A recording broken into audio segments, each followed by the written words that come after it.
নমস্কার বন্ধুরা, আমার বৃষ্টিপর্ণা চ্যানেলে আপনাদের স্বাগত। আজ আমি চলে এসেছি পোস্ত দিয়ে পমফ্রেটের একটা রেসিপি নিয়ে। এই সময় দেখবেন বাজারে ছোট বড় প্রচুর পমফ্রেট পাওয়া যায়। বড় মাছের সঙ্গে ছোট মাছও কিন্তু জালেতে এরকম প্রচুর ওঠে। তো এই পমফ্রেটকে আমি আজকে পোস্ত দিয়ে ভাজবো। চলুন তাহলে রেসিপিটি দেখে নেওয়া যাক। এই দেখুন, এই রকম ছোট ছোট পমফ্রেট দেখবেন বাজারে প্রচুর পাওয়া যায়।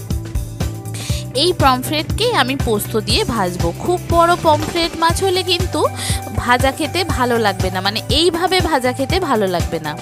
কিন্তু এই রকম ছোট মাছগুলো অনায়াসেই কিন্তু এইভাবে আপনি ভাজা করতে পারেন।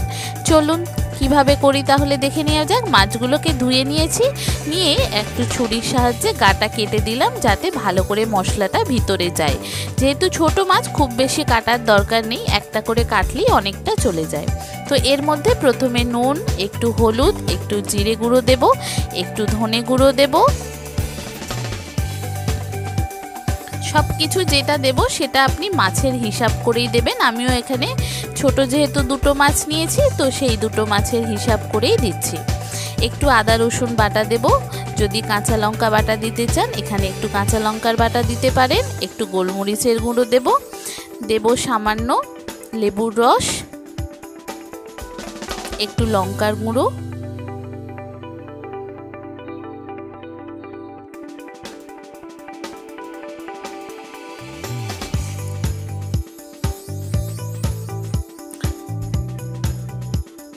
এই যে সব কটা উপকরণ দিলাম এগুলোকে আমি একটু গোলমরিচের গুঁড়ো, লঙ্কার গুঁড়ো সব দিলাম, নুন, হলুদ, লঙ্কার গুঁড়ো, জিরে গুঁড়ো, ধনে গুঁড়ো, গোলমরিচের গুঁড়ো, আদা রসুনের পেস্ট, একটু গরম মশলার গুঁড়ো দিলাম, সব 1 চিমটি মতো দিয়ে এটাকে খুব ভালো করে মাখবো।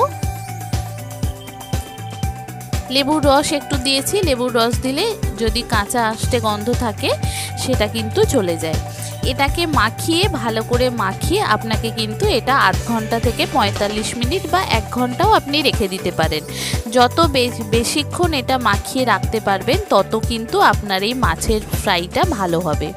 তো আমিও এটা করেছিলাম, এটাকে প্রায় খুব ভালো করে মাখিয়ে আমি মোটামুটি 1 ঘন্টার মতো রেখে দিয়েছিলাম, দিয়ে বাদবাকি কাজগুলো আমি করেছি। তো এটাও সেই রকম আমি প্রত্যেকটা মাছ খুব ভালো করে মাখিয়ে ভিতরে বাইরে ভালো করে মাখিয়ে মোটামুটি 1 ঘন্টা রেখে দিয়ে তারপর ফিরে আসছি। বন্ধুরা, রেসিপিটি যদি ভালো লাগে তাহলে আমার চ্যানেল বৃষ্টিপর্ণাকে অবশ্যই সাবস্ক্রাইব ও ফলো করে দেবেন, আর পাশে থাকার বেল আইকনটি অবশ্যই অন করে দেবেন। তাহলে ভিডিও আপলোডের সাথে সাথেই আপনাদের কাছে নোটিফিকেশান চলে আসবে ভিডিও আপলোডের। দেখুন 1 ঘন্টা হয়ে গেছে, আমি ফিরে এসেছি। এবার মাছগুলো দেখুন অনেকটা মজে গেছে, অনেকটা নরম হয়ে গেছে। এবার আমি এখানে একটু আরেকটা পাত্রে একটু চ্যাপটা মতো প্লেট নেব, নিয়ে একটু পোস্ত নেব। আর এই ভাজাটা কিন্তু ছাঁকা তেলে আমি ভাজবো না, এইটা একটা ফ্রাইং প্যানেতে আমি অল্প তেল দিয়ে এটা সেঁকা ভাজা করব। দেখুন আরেকটা প্লেট চ্যাপটা মতো প্লেট নিয়ে নিয়েছি, নিয়ে আমি এখানে বেশ কিছুটা পোস্ত দিয়ে দিলাম। পোস্তটা একটু ছাড়িয়ে নিলাম, মানে ছড়িয়ে দিলাম চারিদিকে, দিয়ে যে পমফ্রেটটা নিয়েছিলাম সেটা খুব ভালো করে এখানে মাখাবো। দেখুন খুব ভালো করে মাখালে কিন্তু পোস্তটা ভালো করে লেগে যাবে গায়ের মধ্যে।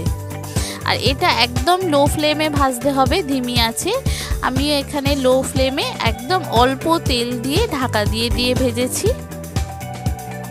জাস্ট আমি এখানে অল্প একটু তেল নিলাম, নিয়ে এটা একটু গরম করে এটা দিয়ে দেব, দিয়ে সেকে ভাজার মতো এটা হবে।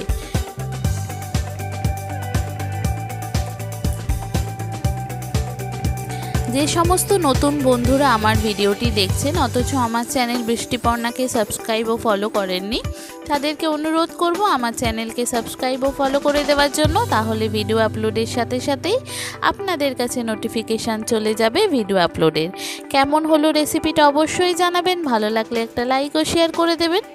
এবার দেখুন একটা দিয়ে দিয়েছি, পোস্তগুলো খুব ছিটকাচ্ছে, তো আমি একটু ঢাকা দিয়ে দিলাম, দিয়ে অন্যটা রেডি করে নিলাম, নিয়ে অন্যটাও এই পাশটায় এটা উল্টে অন্যটা আরেকটা এই পাশটায় দিয়ে দেব, দিয়ে দুটো একসঙ্গেই ভাজা হবে। দেখুন গায়ে পোস্তটা লেগে গেছে। এবার এটাও এরকম দিয়ে ঢাকা দিয়ে দেব। এইভাবে ভাজতে থাকবো। একটু টাইম লাগবে, 5 থেকে 7 মিনিট মতো টাইম লাগবে এক পিস করে ভাজা হতে। আর মাছটা ম্যারিনেট যেহেতু 1 ঘন্টা মতো করেছিলাম, সেই জন্য মাছটার মধ্যে খুব সুন্দর একটা টকটক একটা লেবুর গন্ধ আসছে। আর এই পোস্ত দিয়ে ভাজা এত সুন্দর খেতে লাগে, কি বলবো আপনাদের। আগে না খেয়ে থাকলে এইভাবে একবার ট্রাই করতে পারেন। দেখুন কত সুন্দর ভাজা হয়ে যাচ্ছে। এইভাবে একবার ট্রাই করতে পারেন। কেমন হলো অবশ্যই জানাবেন। ভালো লাগলে একটা লাইক ও শেয়ার করে দেবেন। নতুন বন্ধু যারা আমার ভিডিওটি দেখছেন অথচ আমার চ্যানেল বৃষ্টিপর্ণাকে সাবস্ক্রাইব ও ফলো করেননি, তাদেরকে অনুরোধ করব আমার চ্যানেল বৃষ্টিপর্ণাকে সাবস্ক্রাইব ও ফলো করে দেওয়ার জন্য। তাহলে ভিডিও আপলোডের সাথে সাথেই আপনাদের কাছে নোটিফিকেশান চলে যাবে ভিডিও আপলোডে। দেখেছেন কত সুন্দর ভাজা হয়ে গেল। এবার এটা খাওয়ার অপেক্ষায়। এত সুন্দর খেতে লাগে এইভাবে করলে। আগে না খেয়ে থাকলে এইভাবে ট্রাই করুন। দেখুন কত সুন্দর ভাজা হয়েছে। এটা এই ছোট মাছগুলো এইভাবে ভাজা করলে কিন্তু দারুণ লাগে খেতে। দেখেছেন পুরো গায়ে পোস্তটাও ভাজা হয়ে গেছে, মাছটাও পুরো ভাজা হয়ে গেছে, কীরকম গা থেকে ছেড়ে গেছে, দারুণ সুন্দর একটা গন্ধ উঠেছে। এইভাবে একবার ট্রাই করতে পারেন। কেমন হলো জানাবেন। ভালো লাগলে লাইক ও শেয়ার করে দেবেন। থ্যাংক ইউ বন্ধুরা।